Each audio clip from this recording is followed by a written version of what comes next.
Então, para finalizar essa parte de doenças do intestino, vai começar as doenças intestinais que são inflamatórias, começando antes pela colite infecciosa. Então, a enterocolite, ela vai vir por sintomas que vão ser diarreia, dor abdominal, desconforto perianal, incontinência e hemorragia.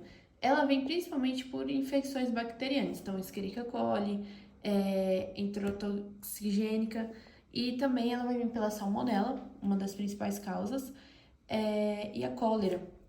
A diarreia pediátrica vai ser infecciosa, que pode resultar em desidratação grave e acidose metabólica. Aqui tem os tipos, então, cólera, salmonela, então, Escherichia coli. Esses são os principais causas, essa não é uma parte tão, assim, importante, porque para você, em uma questão, quando der, vai falar de algum tipo de infecção ou algo do tipo, então, principalmente uma criança que de 6, 7 anos, que teve contato com algum alimento mal feito, algo do tipo, e evoluiu com uma infecção bacteriana. Então, nesses casos, elas são mais fáceis de ter um diagnóstico. Agora, para começar mesmo, a doença intestinal inflamatória vai ser uma condição crônica que vai vir de uma ativação imunológica inapropriada da mucosa. Então, não sabe ao certo de onde vem esse processo inflamatório, só sabe que é um processo inflamatório imunomediado, ou seja, o sistema imune ele começa a agredir o próprio aparelho digestivo. E aí você vai ter dois tipos, então elas têm a mesma patogenia, que vai ser a colite ulcerativa e a doença de Crohn. Então, você vai ter poucas diferenças entre as duas. Então, são essas poucas diferenças que você tem que se atentar. A distinção delas vai basear na parte da distribuição do local afetado, ou seja, a colite, ela afeta colo e reto, colite afeta colo e reto e estende apenas para mucosa e submucosa. Então, isso é o mais diferencial que vai ter. Colite, colo e reto, apenas mucosa e submucosa. Já em contrapartida, a doença de Crohn vai atingir o quê? Vai atingir todo o trato gastrointestinal, então da boca ao ânus ela pode atingir. E vai comprometer qualquer trecho do trato. E ela é tipicamente transmural, ou seja, ela afeta as 4 camadas. Então, essa é a principal diferença das duas, é o que mata. Colite, colo reto, mucosa e submucosa. Crohn vai ser o quê? Todo o trato gastrointestinal pode estar afetado e ela é transmural, sempre transmural, tipicamente transmural. Então, distribuição, que vai diferenciar as duas. Crohn, ela vai ter lesões satiadas, então, caso de lesão satiada já te leva a pensar em Crohn. Colite ulcerativa, ela é difusa. Espessa a parede no Crohn e fina na colite. Inflamação transmural, colite vai ser limitada na mucosa. Então, lembrando, Crohn vai pegar as 4 camadas, por isso ela é transmural. Úlceras profundas, porque lembrando, você vai estar afetando as 4 camadas. Então, as úlceras, nesse caso, elas vão ser bem mais profundas do que na colite, que vai ser superficial. Vai ter granuloma na doença de Crohn, não vai ter na colite. Fístula tem Crohn por quê? Porque quando você afeta as 4 camadas, as alças elas podem se colar. Quando essas alças se colam, você tem a formação de fístulas. Por que elas acontecem apenas na doença de Crohn? Porque quando você afeta essas 4 camadas, você abre as alças para que elas possam se colabar. Quando elas se colam, você tem uma fístula que é a fístula penetrante. Então, essa é a principal diferença. Megacolon tóxico você só tem na colite. Então, colite ulcerativa, você tem a presença do megacolon tóxico como manifestação. Então, doença de Crohn, lesões salteadas, inflamação transmural com úlcera e fissuras. Então, vai ter a formação de fístulas. Já na colite, você tem o envolvimento colônico contínuo, ou seja, ela é exclusiva no intestino grosso, então é exclusiva ao cólon. Vai ter pseudopólipos e formação de úlceras. A doença de Crohn pode ocorrer em qualquer parte do trato gastrointestinal. Lugar principalmente envolvido vai ser a parte ilioterminal, válvula iliocecal e o seco. A doença ela atinge o intestino delgado, ela pode atingir desde a boca ao ânus, presença de áreas múltiplas separadas e delineadas da doença formam as lesões salteadas. Então, vai ser como se fosse aquelas calçadas que são em paralelepípedo. Então, vai ser essas lesões salteadas. E isso ajuda para você diferenciar da colite ulcerativa. Então, aqui, ó, você vai ter essas bolinhas, essas camadas mais destruídas, então como se fosse uma pele encalçada e a presença de úlceras. Então, bastante presença de úlcera. Aqui, ó, úlcera linear na mucosa. Então, aqui tem a presença de úlceras lineares na mucosa. Microscopicamente, vai ter uma característica transmural, ou seja, as 4 camadas vão estar sendo atingidas. Vai apresentar granuloma e submucoso e granuloma seroso também. Então, essa é a característica microscópica. Também as criptas elas vão estar desalinhadas, com uma lesão e regeneração. Então, lesão inicial vai ser úlcera aftose, então se fosse úlceras como se fossem aftas, que podem gerar lesões múltiplas. Elas fundem, vão se formar úlcera alongada, formando ao longo do eixo do intestino. Então, você vai ter ela vai ser bem difusa, ela vai estar localizada assim. Ela pode atingir desde a boca ao ânus, então ela não vai ficar só retida a um local só do intestino. Característica: uma textura grosseira, então pedra, como se fosse pedra de calçamento. O tecido doente é deprimido abaixo do nível da mucosa e pode formar fissuras, então, entre as dobras da mucosa. Então, característica: hipertrofia da muscular própria que contribui para formar estenose. Característica microscópica principal vai ser neutrófilo, que infiltra e lesiona o epitélio da cripta.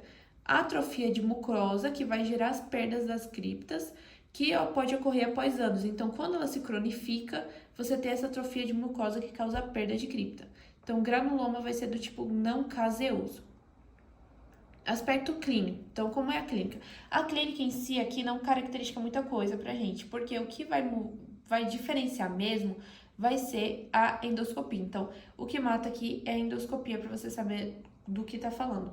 Então, principalmente quando der intestino delgado, então se na endoscopia der intestino delgado, você já sabe que a doença é de Crohn. Então, úlceras em intestino delgado, porque na colite não afeta o intestino delgado, ela é limitada ao cólon. Ela é exclusiva do cólon. Então, manifestações. A maioria vai ter diarreia leve, febre e dor abdominal, na maioria dos casos. Então, vai ter período da doença ativa, que vai ser interrompido por um período assintomático, que pode durar de semana até meses. Porém, o paciente ele vai passar por um processo que vai gerar essa reativação. Então, pode ser um estresse físico, um estresse emocional, ou mudança de dieta, uma dieta rica em gordura, e também o tabagismo por conta da nicotina. E eles vão causar essa reativação da doença. Manifestações extraintestinais, então principalmente vai ser o baquetamento na ponta dos dedos, então essa é uma presença, além da espondilite anquilosante. Já na colite, ela vai estar relacionada também na doença de Crohn, porque elas são muito parecidas, só que aqui ela é limitada ao cólon e ao reto.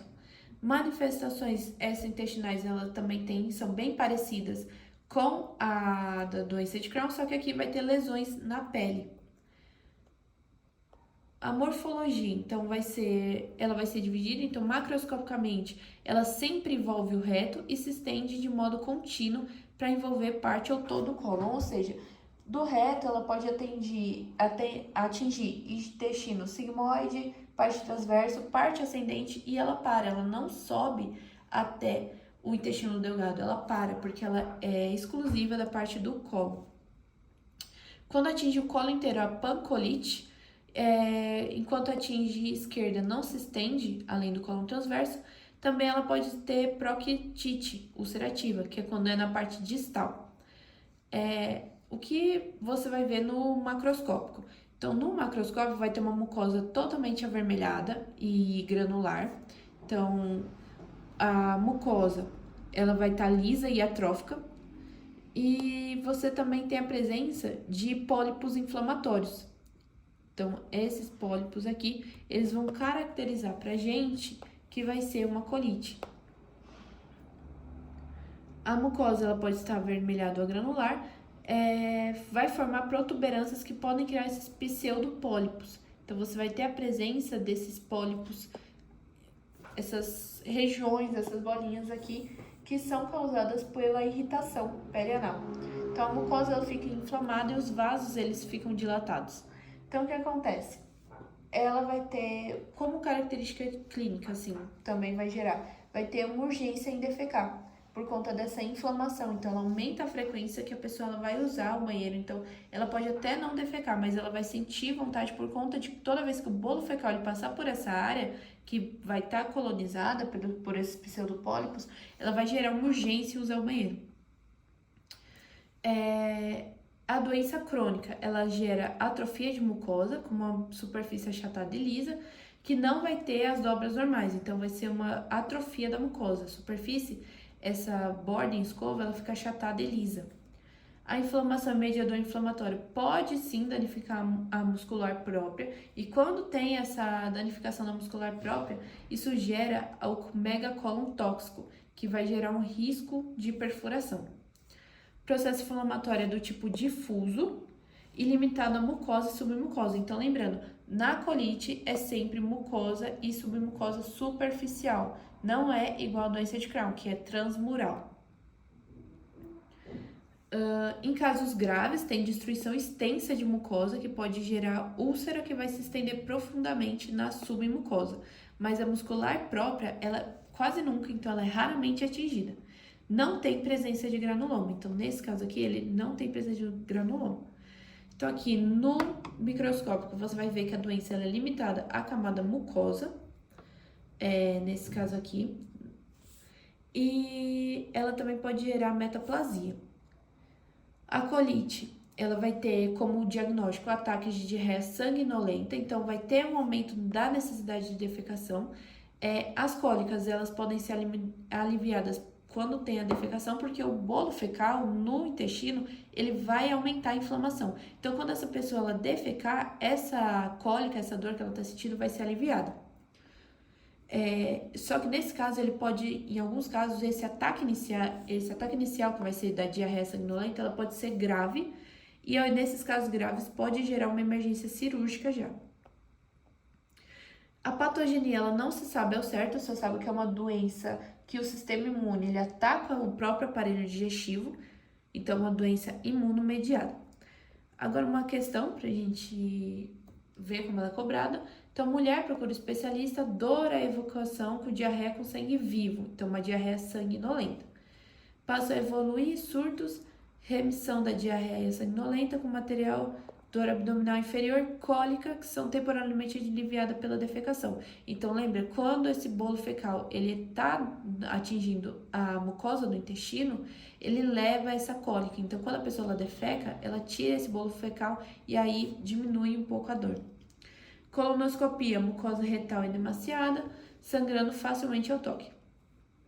Ulceração e pseudopólipos, ou seja, já é uma colite que essa colite ela já está cronificando. Esses achados anastomológicos, biopsia retal, diagnóstico de retocolite ulcerativa.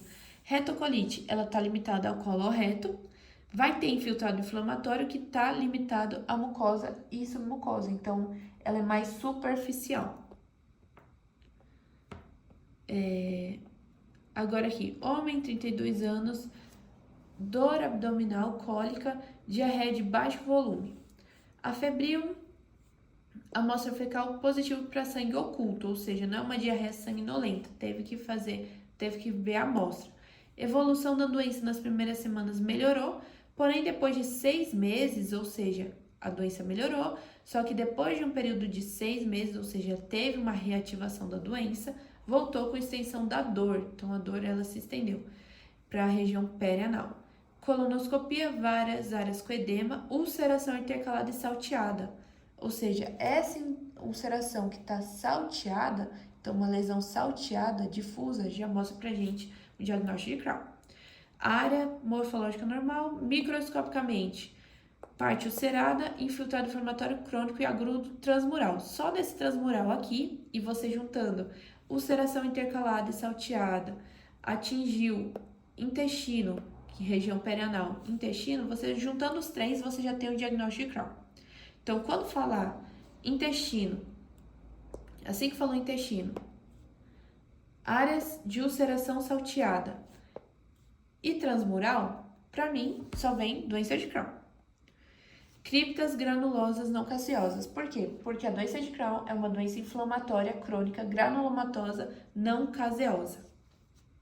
Então, analisando a ponte provável diagnóstico, doença de Crohn. Então, é isso que vai diferenciar, não tem muita coisa que diferencie ela, então vai ser mesmo as características básicas, então é ler e entender o que ele está falando para você conseguir diferenciar. Então, quando falar em intestino e ulcerações, você tem que saber em qual área está sendo atingida. Então, se for transmural, se for transdural, doença de Crohn, porque ela atinge as 4 camadas. Se for mais superficial, ou seja, mucosa e submucosa, é colite. Agora, para fechar, vai ter a diverticulose e a diverticulite. O que acontece? Na diverticulose, vai acontecer uma obstrução do divertículo por um conteúdo fecal e isso gera alteração inflamatória. Então, a diverticulose vai ser a parede do intestino, ela vai afrouxar e vai fazer com que forme divertículos e buracos na alça. E essa fraqueza muscular no intestino pode vir por uma dieta pobre em fibras, que vai evoluindo ao tempo. Então, não é uma doença que atinge muita idade de jovem, assim. Ela vai atingir mais pessoas mais velhas por conta de ser um processo crônico. Então, vai gerar uma inflamação na mucosa que vai obstruir os divertículos e gerar a diverticulite. Então, na diverticulose, presença dos divertículos, e quando ele inflama e infecciona, você tem a diverticulite. Então, é o básico que precisa saber dessa doença mesmo, para conseguir diferenciar ela das outras doenças inflamatórias.